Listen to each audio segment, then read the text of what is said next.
Hello, everyone, and welcome to the Finger Guns podcast with Tony, Dave, and James. I am your co-host, Jimmy, and I am here with Semi-functional Dave. Semi-functional Dave, and it is only us two because we are back once again with yet another interview. The Finger Guns podcast doesn't fucking stop, everybody. We just keep on rolling. So we are here because we had the opportunity to sit down with Karl R. Hearne, who's the director, and we got to sit down with the star of the film, Dale Dickey, as we interviewed them for The G. Yes, The G. He also wrote it. Yes, sorry, writer, director, multifaceted. Semantics. Yes. While we're recording, it's making its North American premiere tonight at Fantasia. It's already premiered in Europe.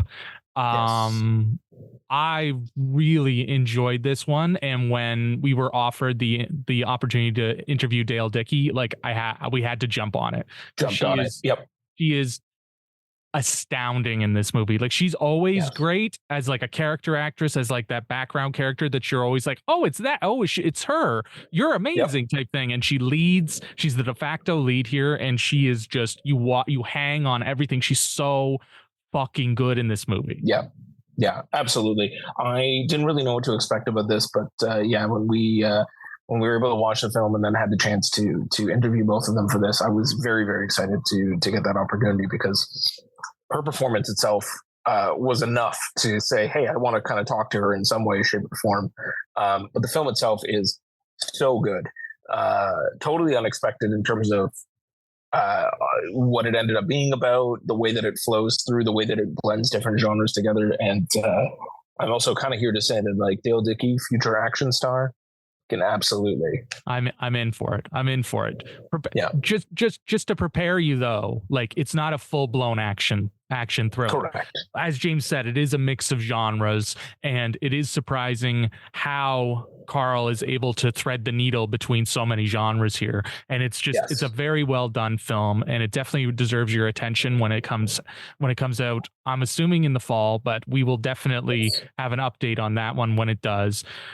But I think we've talked enough. I really want to just get to the conversation with friend of the podcast, Dale Dickey, and writer director Karl R. Hearne. So yes, we made two good friends during this interview. So really hope you enjoy. And then, of course, in a future Fantasia related episode, Dave, Tony, and myself will break down more thoughts around this film and talk about it a little bit more. And Tony, unfortunately, you aren't a friend, but you can be a friend by proximity, I guess. Fine. I don't know. I'm sorry, but by association, maybe. But let's be clear, Tony. You're not friends with Dale Dickey. Only Dave and I are. Sorry, buddy. Anyways, enjoy, guys. I guess we'll jump right into it. Thanks for joining us today. Congratulations on the film. Karl, what inspired you to write this film, and how challenging was it to play and manipulate genre the way you did here? Yeah, the second question is one for our distributors. For the writing part, I mean, it really, there's two main inspirations for the film. The character, I mean, this is very much a character study. It's this one singular older woman. And she was inspired by my Irish grandmother, who was, someone I always admired and was a little scared of. And then it's taking this very, very strong individual and putting them in this totally insane dystopian, nightmarish situation, which is actually fairly commonplace in North America. These guardianship scams, or even, legalized sort of corporate guardianship scams, so where someone can just come in and take over control of your entire life, all your assets, what drugs, which family members get to see you, all of this stuff. So I had read a lot about this, I found it so disturbing. And I'd say that was the genesis of the film, is what happens if you take this person and put them in this situation. Terrific. And then how much of the character is your grandmother? And did you call her the G? We did call her the G, actually. Yeah, we did. So that, Let's see. How much am I legally allowed to say? Yeah, no, I mean, look, it's a work of fiction, and there's no doubt that, I'm just generally fascinated by people. So there's a tendency to mythologize characters that you're particularly fascinated by. And I've certainly done that here. She obviously in the film, she hails from West Texas, which is a place I've spent like a fair bit of time. And it's another sort of mythical place that I happen to really love. So to me, that was like a good sort of mixing together of this person's rugged character with like a place that's famously like that as well. So yeah, I don't know if I exactly answered your question there, but that gives you an idea. Works for us. For sure. A question for Dale. First of all, an amazing performance. Loved watching you for every minute that you were on screen. It was fantastic. Thank you. How did you prepare for the role? Was there anything different that you worked on as the lead here versus other times that you maybe played like in smaller roles as a character actor? Well, definitely the challenge of doing a leading role and carrying a story throughout the entire film is something I'd only had one lead role really prior, in 2020 for a love song, and completely different characters. I was saying, I've been thinking that the G is sort of a compilation for me of a lot of different elements of characters I played over the past 30 years in and out. I played a lot of sort of badass, people on the edge of life, marginalized, usually with some sort of weapon and a shotgun and coming out of the trailer with a bottle of vodka. So, some of it came pretty easily, but it's the focus required for carrying a film, particularly a character like the G, who is so quiet and chooses her words carefully. And I like a strong director. I like someone to guide me. And as I've said before, I'm a very animated person normally, and the G is not. So I like for a director like Karl to, you're doing Dale again, bring Dale out of it. And but the whole anger thing, she's obviously a woman filled with rage from a long time, and I think we can all relate to rage for whatever reason, what's going on in the world right now, families. So preparation wise, I just I did a little bit of research about the real story, the thing that goes on. I knew of this in the States, but it's just so horrific. And mainly to personalize it, it's like both of my parents have passed in the past few years. They were elderly in hospice, and had they not had anyone to care for them, and had they been wealthy and had money, this could have easily happened to someone like them. So it's easy to get your ire up, but they come after your family. Sure. Yeah, no, I totally agree. How did you guys come together because it seems like it genuinely, it's a perfect match of actor and material. Like, yep. you are incredible, Dale. So like, it just seems so perfect. So how did you guys manage to meet up? How lucky am I that Karl thought of me and wrote this script? So I defer to you, but I'm grateful as shit. Excuse me. It's okay. Excuse you. I could have said what. Yeah. So I mean, basically, when I wrote the script, I was thinking of, as I said, my grandmother. But once we started the casting process, Dale was the first person I was really thinking of, and what I did was I had seen her in a lot of things, and I watched a bunch of her small supporting roles again. And what I was really looking for, and what I did find and noticed was, I knew she could play, like, yeah, as she was saying, the shotgun toting, crazy trailer living, whatever. I mean, I knew she wasn't going to struggle with that. But I was really looking for sort of more restrained performances, which I found as well, where she would be playing a character, looking out for this young girl in one particular film. And she has a lot of emotion, but it's all restrained. It's all held back. And when you put all of these side by side, you could see just how well she'd be able to sustain a feature film. even though no one had ever really given her a chance, to do that. I mean, she mentioned a love song, although that was more, you were a lead with someone else. This one, I would say it's really just one lead. I mean, she has to sustain the film, though we have an amazing supporting cast that really allows her to shine as well.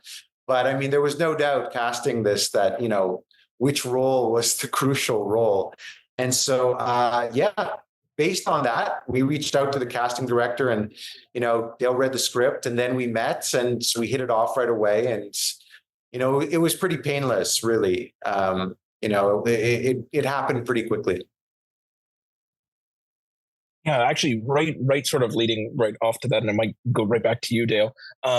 Your relationship with Romaine's character of Emma feels genuinely authentic throughout the movie as well. What was your process there in developing such like really good chemistry between the two of you?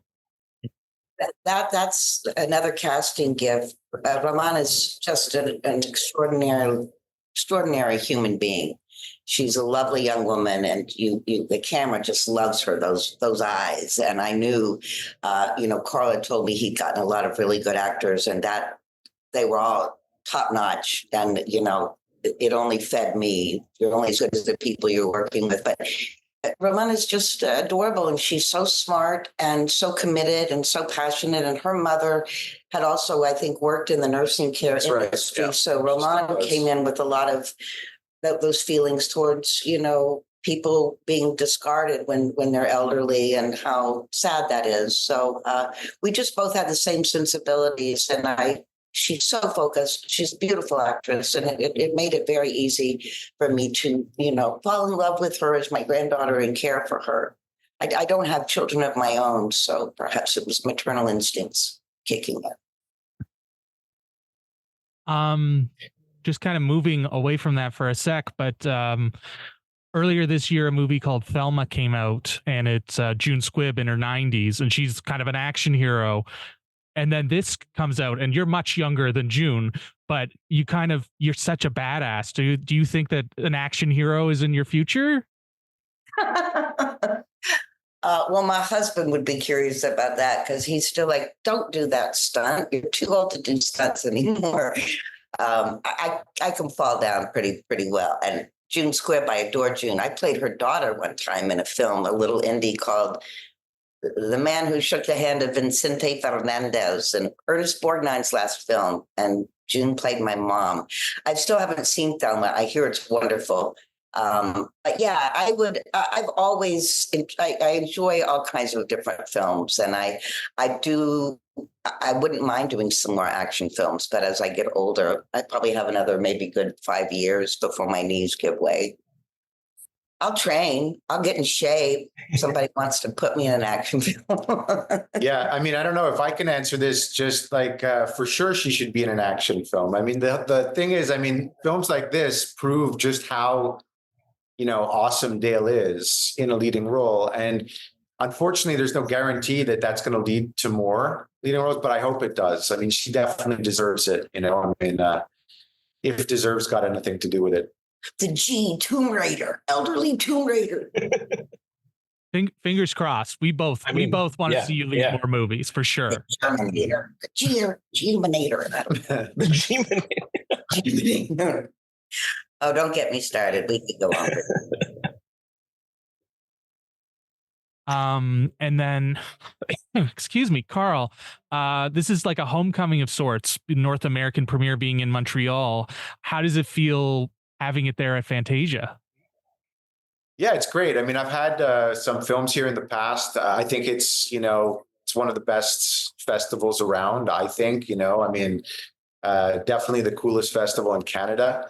Yeah, I love it. All the people here are awesome. I mean, I remember when I was a kid going to screenings of crazy Hong Kong action movies at Fantasia, and just the crowds going nuts. And it's just, yeah, I mean, it's great. So it's great to be back with this film for sure. Can I add something? Yeah. I've gone to a couple of the overseas the European festivals. And this one's obviously closer to where I live in Los Angeles, but I really wanted to come here because I want to see it with. Roman was in Estonia at one of the festivals, but I want to see it with all the cast and all of our crew. And a lot of them are going to be there because we had a kick-ass crew. Carl was talking earlier with the kind of budget they had, and the work hours. He really worked so hard. And I think it comes off in the quality of the film so I'm excited to see it with them, see what the whole group, the collaboration. It'll be fun. Well, I'm sure you guys are in for an incredible screening, because this movie really knocked my socks off and really took me aback when I watched it. And it's very different than the Hong Kong and gory stuff that I've been watching the last 2 weeks. Well, thank you for that. Yeah. Yeah, thank you. It was a pleasure. I'm really, again, very grateful for this one. Well, are you both gonna? What's the next thing? Are you both gonna team up again? Like, you want her to be, it sounds like we all want her to be an action hero. Like, where do we start writing? Yeah, no, good question. I mean, for sure, I would definitely work with Dale again. I mean, she's just terrific. So, and we talked about a few things, like a little bit, but we'll see what happens. Yeah, I think the G2 Judgment Day is the sequel that everyone wants. Another request I got from a bunch of people was like, at screenings online, I saw like a demand for like a high-end HBO version of the G's backstory, which would be pretty cool, as long as Dale could be in there, because one of the things we were discussing was if you go full backstory, then, it's all 20-year-olds and whatever, so you lose that, the Dale Dickey magic that we have in this film. Oh, yes. So magic. Continue. I'm sorry, I cut you off. It's hard to sit here and listen to people compliment you, but it's lovely also. Yes. I don't know. My mind. Sorry, the red eye is kicking in now. If you guys have HBO money, like, all you need is just some makeup and some different hair, and I think she can pull it off. Oh yeah, just buy it. Get us that HBO money. Well, we'll figure it out. Yeah, I'm here for the trilogy, the G Origins, G2, whatever happens in Buffalo later. Like, I'm in. I'm all in across the board. I like it. Go. Yeah. No, we have gotten a lot of questions like that. I mean, people have responded to the film, so we'll see, and hopefully it can continue to find a bigger audience. Because the first question you asked me today, I mean, it's done really well with audiences. It's done really well with critics. But at the same time, even though it's been selling in different territories, there's been a certain kind of pushback because, it's not full-on action genre, or it's not full-on drama genre. So there's some resistance to doing something that's between genres, that's not easily pigeonholed. And, hopefully it'll continue to build the audience that so far has been going pretty well. Fingers crossed. For our part over here, we're going to be screaming it from the rooftops that people should find and check out this movie as any way that they possibly can. Well, thank you. I mean, that's what the film needs, so it's much appreciated. Well, congratulations. We're best friends now. Yeah, exactly. I've always wanted to be your best friend, Dale. So thank you. Thank you. This dream came true. My dream has come true. My life's ambition. But congratulations on the film. Good luck on the premiere tonight, and all the best. Hey, thank you. Thanks so much, guys. Much appreciated. Thank you both. Thank you both. Say hey to Toronto.